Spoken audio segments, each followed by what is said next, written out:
From Australia, this is the Wireless Institute of Australia with the weekly news service. This broadcast is in text, audio and video and is accessed on WIA.org.au. Yes, I'm Graham, VK1WIA, and yes, it is the national news, this edition for May 1, 2022. And in the news this week, Roger Harrison, VK2ZRH, manager of the VHF-UHF Field Days. Kevin, VK4UH, manager, Harry Angel Memorial 80-metre sprint contest. Justin, VK7TW, for the 2022 WIA Conference Organising Committee. And Peter, VK4EA, WIA Board Director. Hopefully everybody listening or reading has seen the AGM, Open Forum and the Antarctic Symposium notices for the 7th of May. Please register using the Eventbrite facility set up by the Radio Electronic Society of Tasmania. It's free of charge for the AGM and Open Forum and a very modest charge of $10 for the afternoon sessions. If you haven't received the MemNet email or seen the webpage post, there is a link to the article in the text edition. More details of the event later in this bulletin. Stay tuned. I'll be there in person at my own cost. Thanks to the pandemic, I have a heap of points and credits to use up. It'd be great to travel interstate again after a considerable break. For those attending in person, I look forward to meeting you. One of the fantastic parts of the AGM is the announcement of the WIA Merit Awards. The award nominations submitted by members have gone to the board for consideration. Award recipients were notified during the AGM, and we thank those who have taken the time to nominate a recipient. And a reminder that today is the last day to submit your committee reports to the Secretary. Please ensure that your committee reports are sent to the Secretary for inclusion in the AGM forum. And in news from the ACMA in relation to outpost non-assigned licences, you know, the licence you got when you wanted safety in the bush from the RFDS. It's now a class licence with no yearly fee and no call sign requirement. The only remaining requirement is the radio must be a land mobile compliant HF, like a Caden or Barrett, installed in the vehicle. No amateur grade radios are permitted. Link to the press release is in this text edition. Outpost assigned licences, that is base stations, will continue to be licensed by the ACMA. I suspect the change for amateurs to class-based licensing is close. We know this is not the preferred option for many, however, the ACMA have assured us that oversight and regulation will continue. The WIA will continue to lobby the ACMA to provide protection for our bands.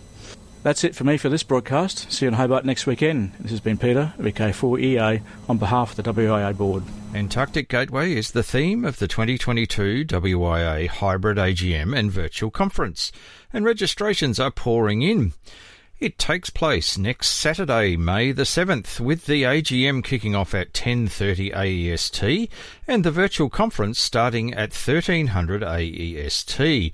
The virtual conference consists of 4 special presentations that highlight the history, culture, research and communications associated with Antarctica. This week we focus on the last 2 presentations.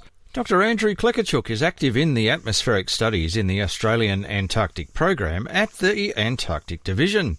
Australian studies of the Antarctic atmosphere began with Louis Bonacci's magnetic and weather observations during Karsten's Borchgrevink Southern Cross 1898 to 1900 expedition to Cape Adare. With the establishment of the Australian National Antarctic Research Expedition, or ANARE, in 1947, Australia set about developing a modern and sustained program of atmospheric studies, which was founded on upper atmosphere and cosmic ray physics and meteorology. Today, an emphasis on the Australian Antarctic Program is on understanding Antarctica's role as the driver and regulator of the global climate system. In this talk, Andrew will outline some of the history and developments in Australian studies of the Antarctic atmosphere and give an overview of current research and future directions. Our last presentation for the virtual conference is from Peter Yates, VK7YP, and Kim Briggs, VK7KB from the AAD. This presentation covers a review of communications from the 1960s through to the present day and the challenges of providing communications in Antarctica. Peter and Kim will be taking the audience through a brief illustrated history of communications in Antarctica, and this will include the high-frequency, high-power stations that provided the lifeline for the Australian stations from the 1940s through to the 1980s, when the ANARESAT satellite system was put in place. This installation changed the way the bases were managed in a huge way, with the 24/7 bandwidth enabling real-time remote management of many aspects of the bases. This has further developed into each base having reasonable bandwidth, enabling expeditioners to access the internet and email in almost real time. Peter will be showing some of the challenges that present when you're setting up communication systems, and we'll finish up with a look at communications at Casey Station, thanks to Warren VK7 Whiskey November. So how do you participate? Well, if you're coming along in person to the AGM, then please book at the link on the text edition of the broadcast. If you wish to receive the stream of the AGM and open forum, then a MemNet email will be sent to all WIA members in the very near future that will enable you to register and receive the stream details. To register to attend in person or receive the stream of the virtual conference presentations, please register at the link, and this is a different link to the AGM link, on the text edition of this broadcast.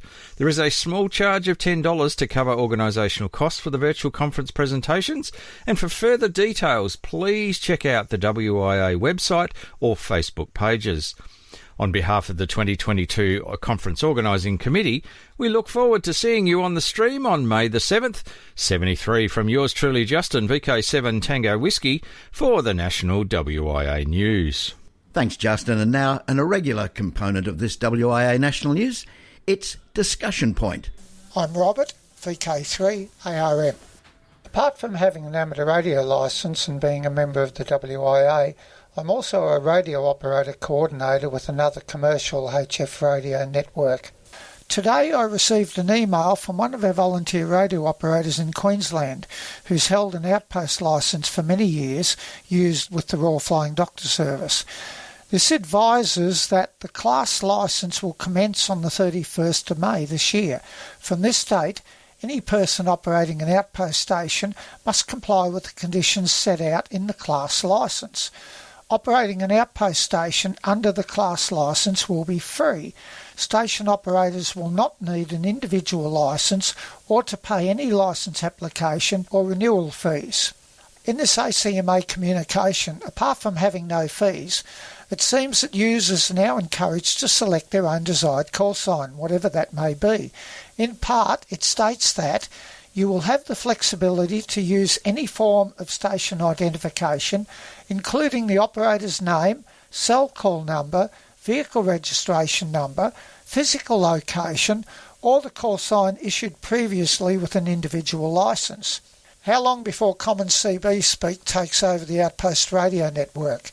Will hoax calls for help from people who can't be identified become a regular thing on what could end up being a completely unregulated service? How someone who hears a call for help on an outpost frequency can actually identify who the caller may be is beyond me. It seems to me that the outpost frequencies could become nothing more than the new high-powered HF Citizens Band.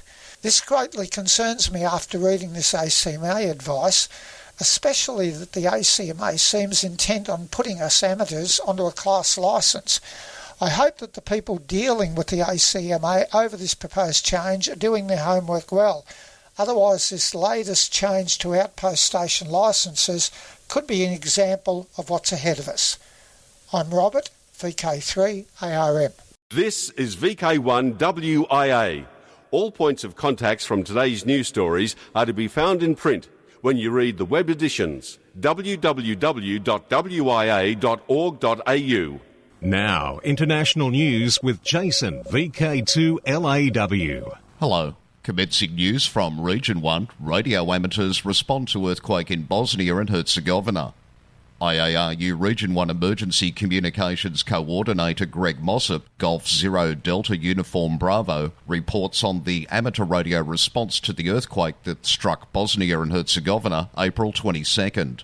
He says the earthquake, registering 5.7 on the Richter scale, struck around 45 kilometres southwest of the city of Mostar, but it was felt across a wider area including Croatia, Serbia and Montenegro. And sadly, the quake is reported to have caused death and many injuries.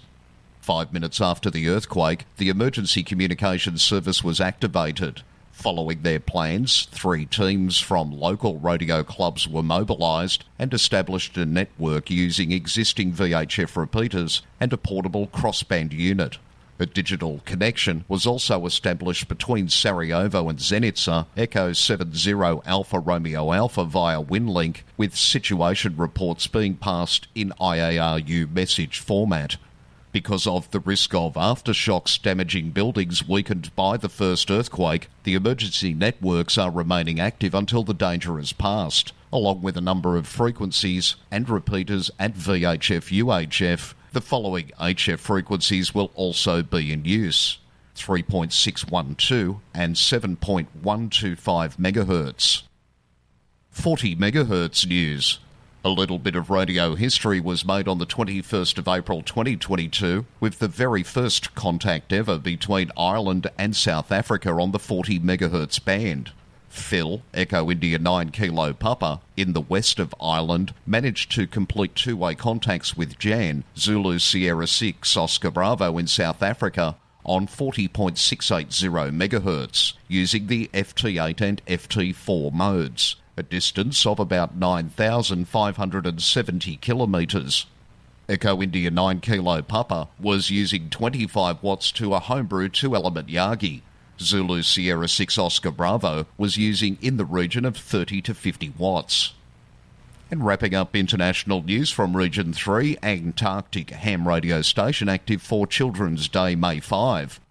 The Japanese Antarctica Research Expedition, JARE, amateur radio station 8 Juliet 1 Romeo Lima, is conducting special operation of Children's Day May 5, where elementary, junior high and high school students in Japan get priority to contact this last continent.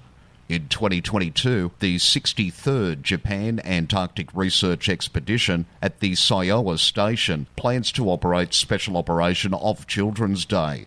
Operating Thursday, May the 5th, 2022, 500 to 1800 JST, operating on the 21 MHz band SSB. For VK1WIA National News, in Sydney, I'm Jason, VK2LAW. This is the home service of the Wireless Institute of Australia through VK1WIA. Now, operational news with Felix, VK4FUQ. Hello there, and thanks. And today I'm joined by 2 of VK's contest managers, both VK2ZRH Roger Harrison and first up Kevin, VK4UH. And I'm the contest manager for the Harry Angel Memorial 80-metre sprint, which is coming up on Saturday, May the 7th. Now, for those of you who may not be familiar with the Harry Angel, it's an 80-metre sprint contest which has run every year now since 1999 and was started to commemorate the life of its namesake Harry Angel, VK4HA, who at the time of his becoming a silent key was the oldest amateur in Australia. The sprint contest runs for 106 minutes, representing one for each year of Harry's life. Sadly, this year we've lost 2 amateurs who have made major contributions to the running of this contest. Firstly, my friend and co-manager Charlie, VK4YZ, who ran the contest with me for the last 10 years. And before his passing, Charlie and I had made the decision that this year we were going to bring the contest up to date and adopt a fully automated log entry and cross-checking system. Because up until last year, we'd been accepting both electronic and postal entries and had been cross-checking all those logs by hand. Sadly, also this year, we lost another friend and colleague, Mike, VK43AVV, and Mike was the creator of the VK Contest Logger software.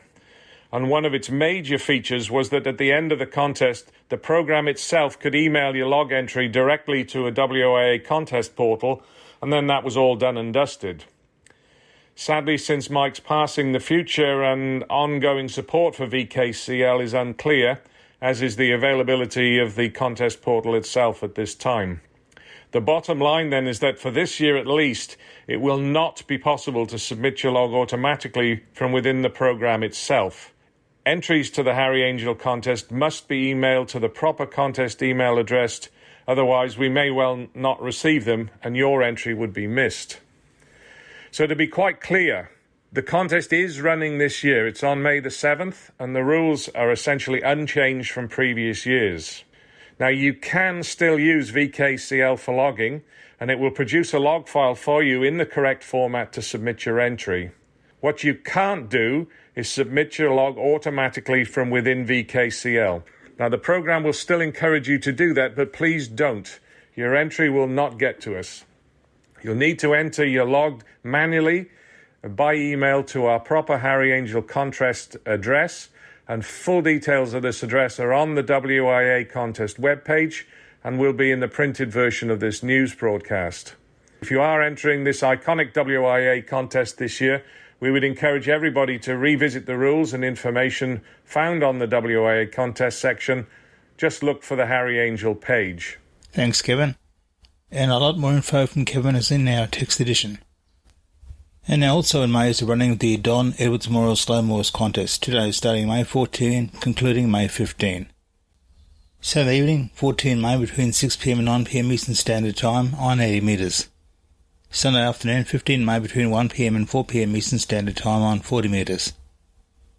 I'm Felix in Ingham now to the Gold Coast and Roger Harrison, VK2ZRH, manager of the VHF-UHF field days.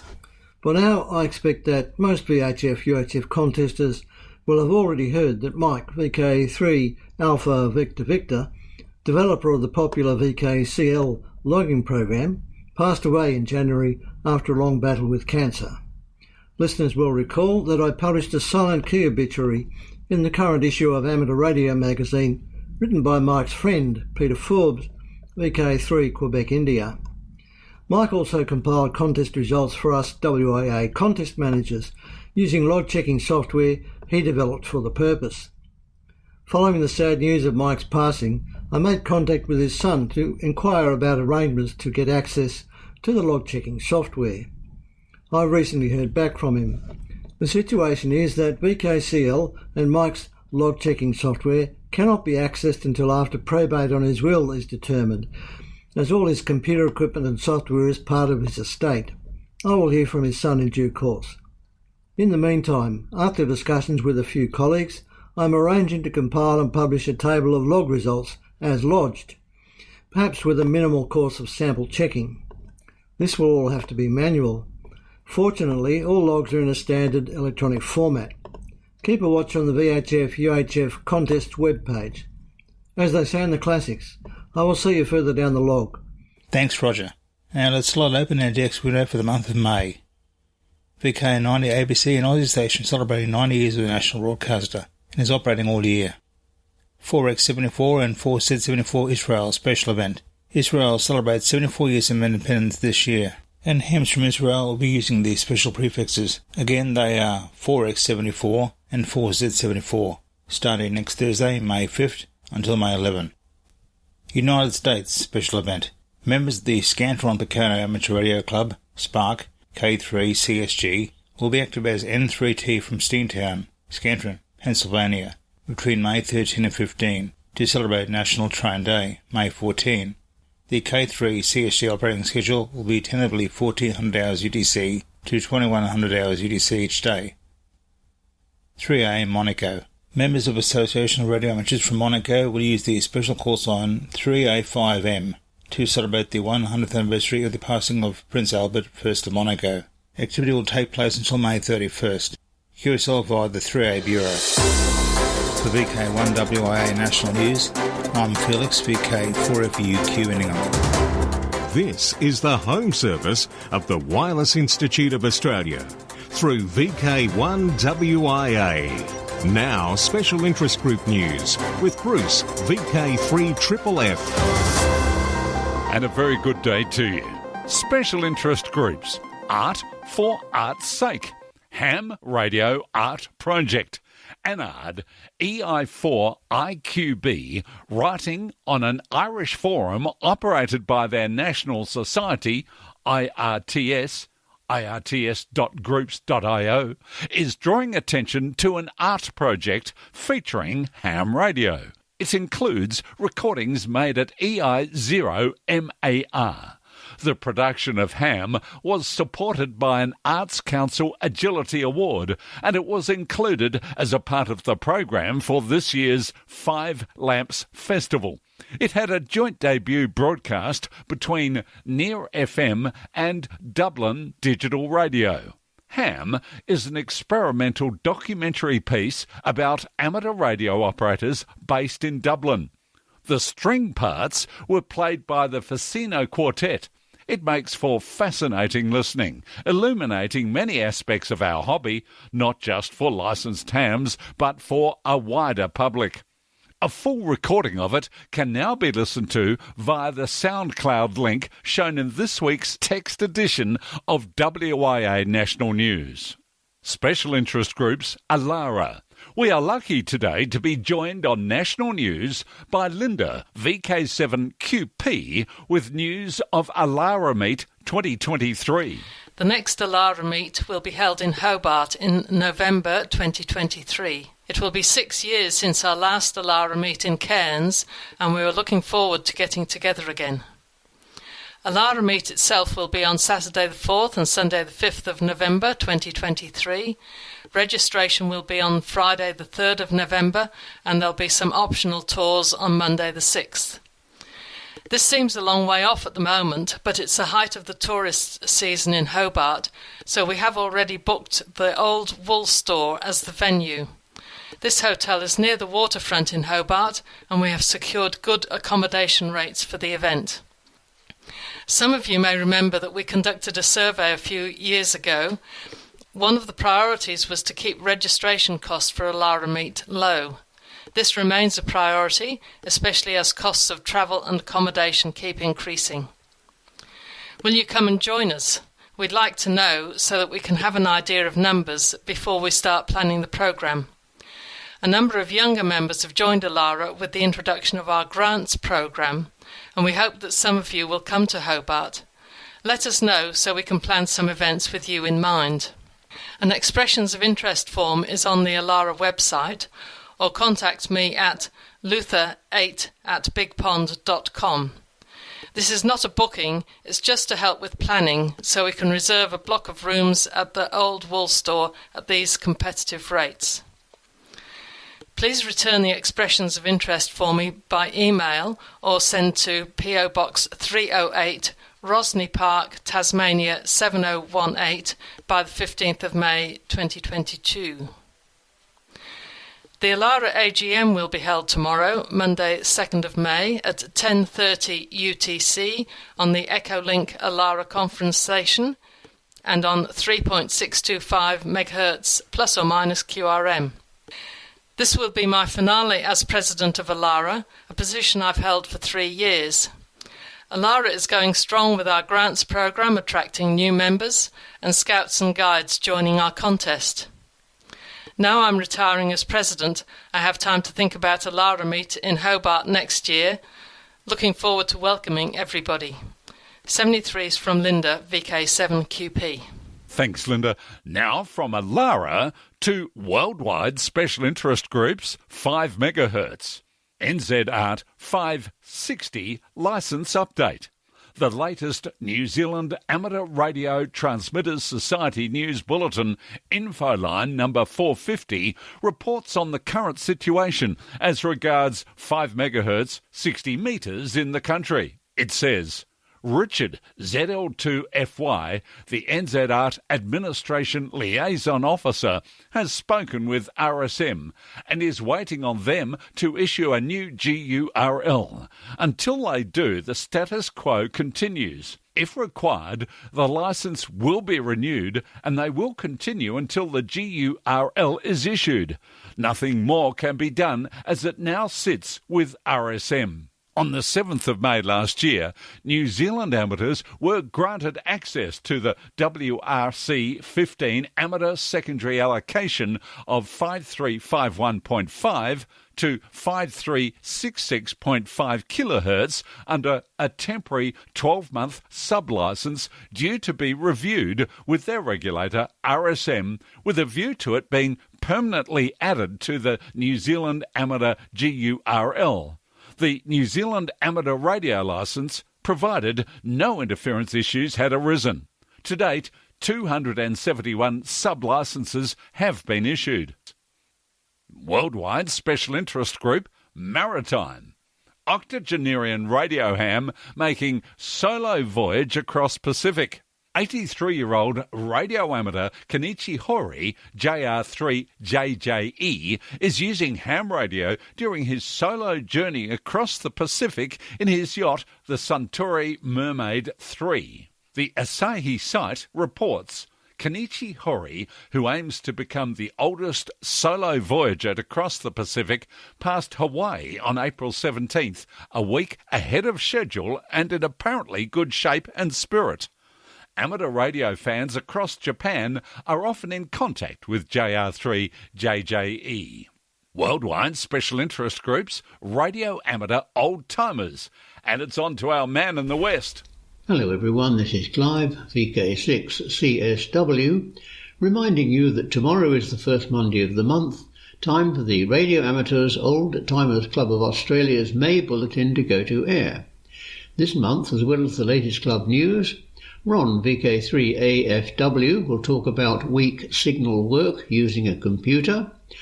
I'll be reminiscing about the regular column in Electronics Australia entitled 50 and 25 Years Ago. And lastly, Bill VK3BR has an item about Oliver Heaviside, that remarkable self-taught mathematician who, amongst many other achievements, predicted the existence of the ionosphere. Everyone, RAOTC members and non-members alike, is most welcome to listen to the programme and to join in the callbacks afterwards.